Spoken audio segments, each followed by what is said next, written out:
Hello folks, Tim Bassett here with a Sunday edition of Manly Meat Monday. Got a course all day tomorrow, Tuesday, Wednesday, Thursday, so I'm gonna be out of commission from early morning. I'll get my workout in and then it's right to the course. So it's gonna be busy, let's do it today, okay? So what we're gonna do today on our meatloaf, again, we're gonna make another one, a slightly different variety. I'm gonna add a couple of spices that I fell in love with when I spent a lot of time in Brazil, okay? That's cumin and coriander. Coriander is just simply the seeds from a cilantro plant that after they mature, they go to seed and you can grind them up and it has an amazing taste. So today we're gonna use our standard formula of about 4 pounds of, what do we got here today? These are all individually packed, eyeballed by hand by my butcher, and he stuffs them in and seals them in plastic. So they're not precisely weighed is what I'm getting to. So we probably got about 4 pounds of beef and about 12 ounces of wild pork. What's up, baby? Well, sit down. Got a new dog today, and he's just getting acclimated to the new house. Just an amazing, amazing dog and a beautiful gift from the Lord. I can't believe I just prayed for him last night around 10 o'clock, and by 10:45, I was on the phone with a man from Georgia who was going to bring it down today, and just for a little more than the price of his gas, turned it over to me. It's an AK, a kennel certified. I haven't even read all the paperwork. I just took one look at the beauty and knew that, we were going to be in love and we're going to spend, perhaps even eternity together. Who knows what's coming up in the next little bit of time.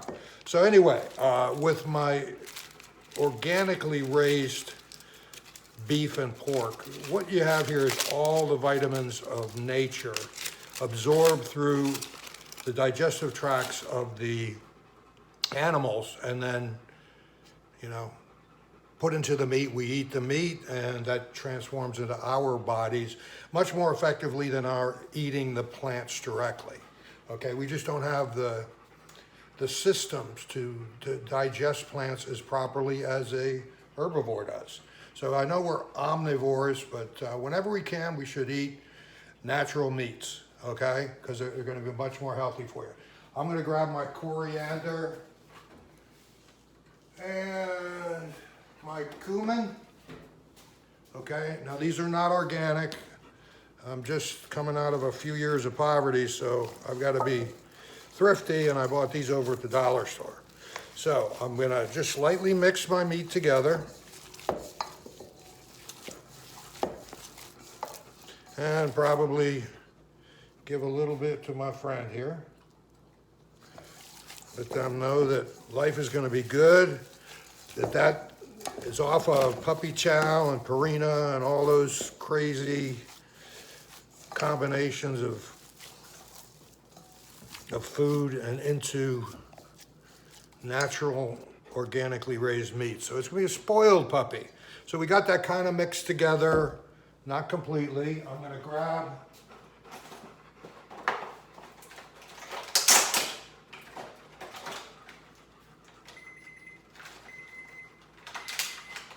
and my bacon is ready. I'm gonna grab a couple of organic eggs from my farmer who I bought the beef from. I'm gonna drop them in there, removing the shells. I'm gonna put those in my little recycling bin over here, where I grind those up for later. I just toss them into my compost. And, I've got a good thing going on there. So let's see how our bacon turned out. Oh, it looks lovely. Lovely, lovely, lovely. See, I like my bacon crisp, but it's hotter than Hades.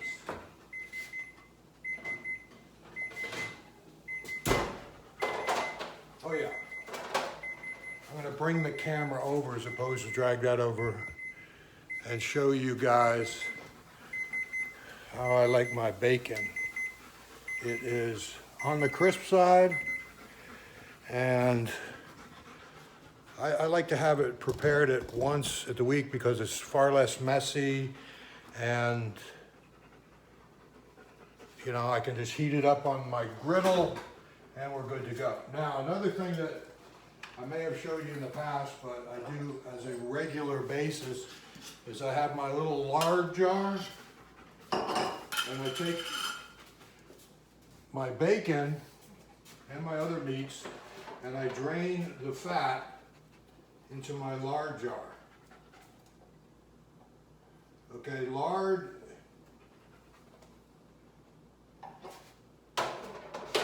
is an amazing substance. It's gotten a bad rap from the same people that say the vaccine is the answer to the world. So I'm going to leave that there because I don't want to be in a problem with YouTube before I start. So lard can be used as a preservative. I mean, it lasts a year or more without any refrigeration. We're going to talk about how to can and preserve meats in lard. So, but in the meantime, let's get back to making this. Let me see if I can tilt this camera. No, I'm not the best photographer. There's our meat. Here's our cumin. I'm going to put in maybe a ½ teaspoon. I'm going to take my coriander, mix that in there. Got my egg. Again, we talked about kosher salt. Morton's is right on top of it. I really like the Morton's brand. If I can open it with gloves, it's a bit tricky. Okay, I'm going to take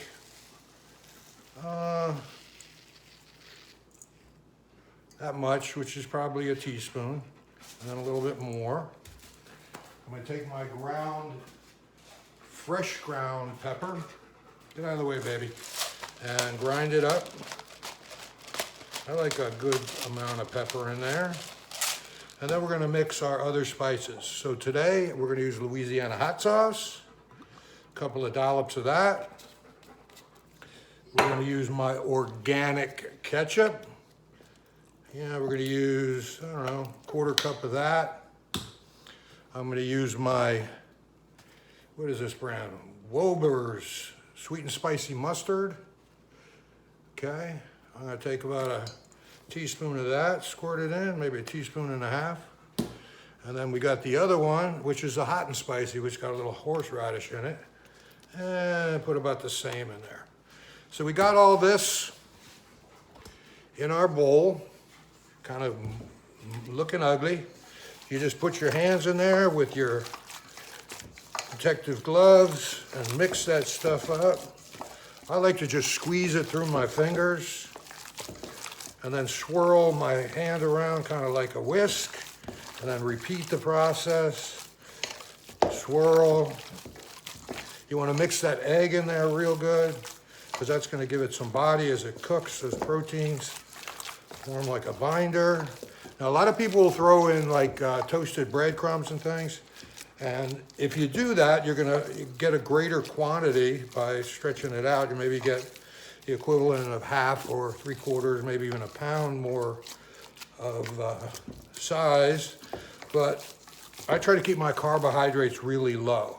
I found if I eat only meat, protein and fat, and you know, occasionally fruits, I follow the Carnivore MD methodology right now. And you know, true science is always learning. You never have the answer completely. You have the best answer for now. New research comes in, new experiments, new data, you reformulate. You might find the original conclusion was completely wrong.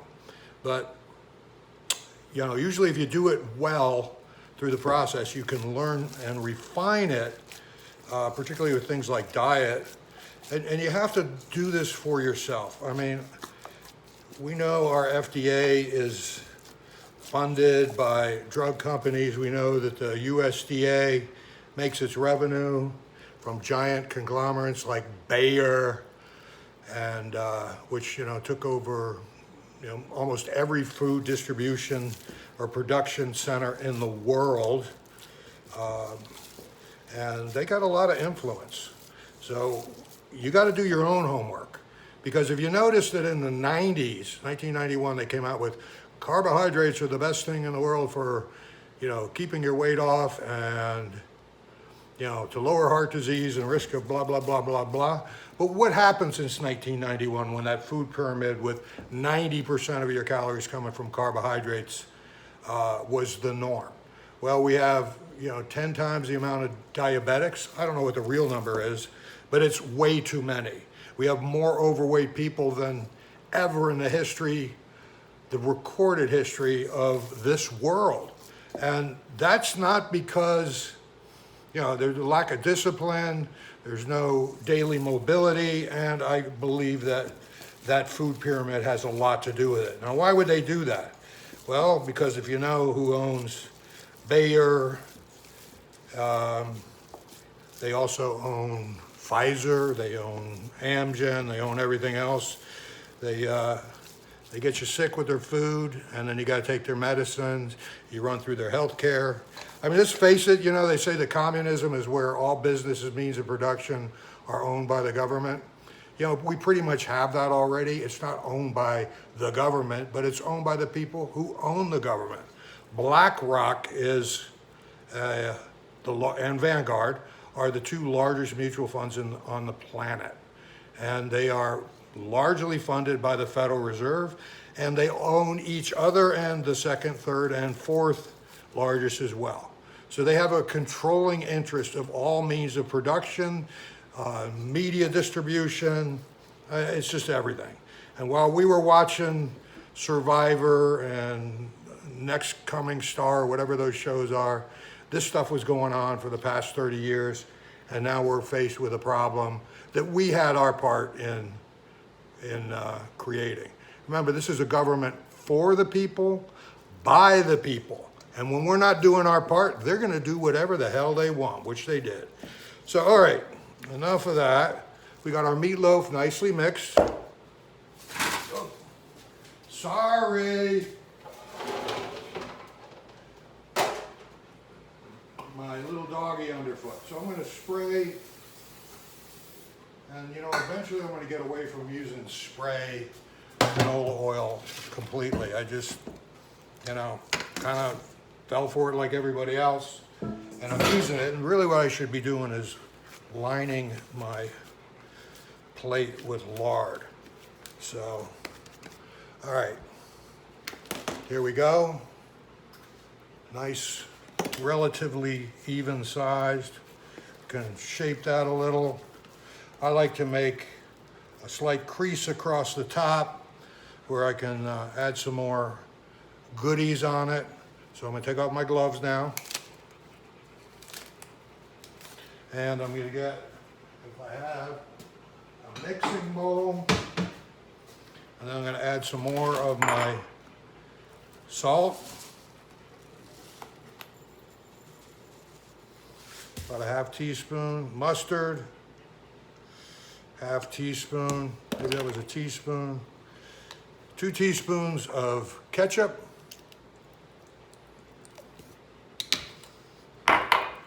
A dash or 2 of Louisiana. And where's my other one? Here it is. What did I do with that damn thing? Oh, here it is. My other mustard. Put that in there. I'm going to put a dash of cumin.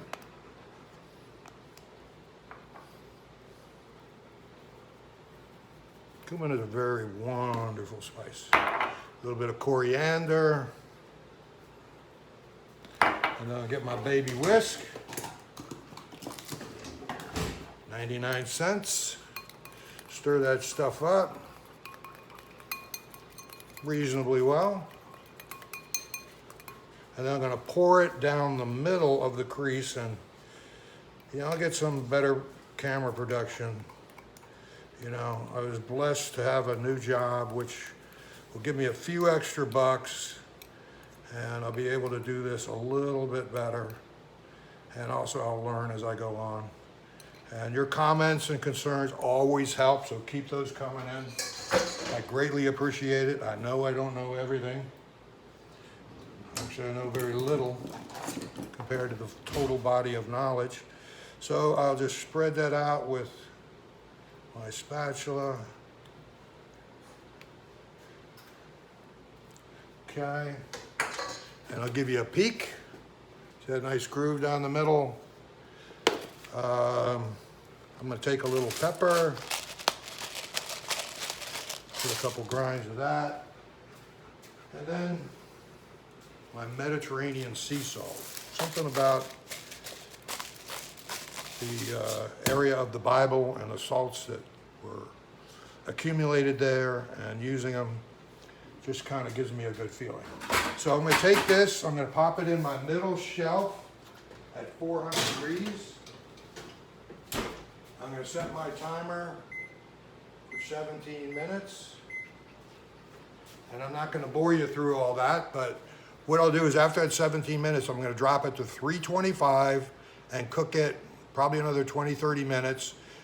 Since I don't measure the exact poundage and I need to get it to 140 degrees in the center, I have to kind of eyeball it. I do have a meat thermometer, but been doing this for so many years, I can kind of tell by the turgor of the meat when I push the thermometer in. So probably 20-30 minutes to 325. Then I shut it off and I can run about with my activities, keeping it warm. I've got to go run and print off a manual for tomorrow's class. I'm going to take my dog out for another training session. This is just a gift from God, like I've been saying it. This beautiful boy here has learned how to heal in really just a couple of 15-minute sessions of taking him out and, giving him clear instruction, positive feedback. He's doing really well. And maybe we'll bring him in on some of the future videos. Tell me what you think, folks. If I need better camera angles, if I got to speak more clearly, should I eliminate all my additional comments? Should I expound on something more? I'm happy to help you do that. I appreciate it. Have a great day.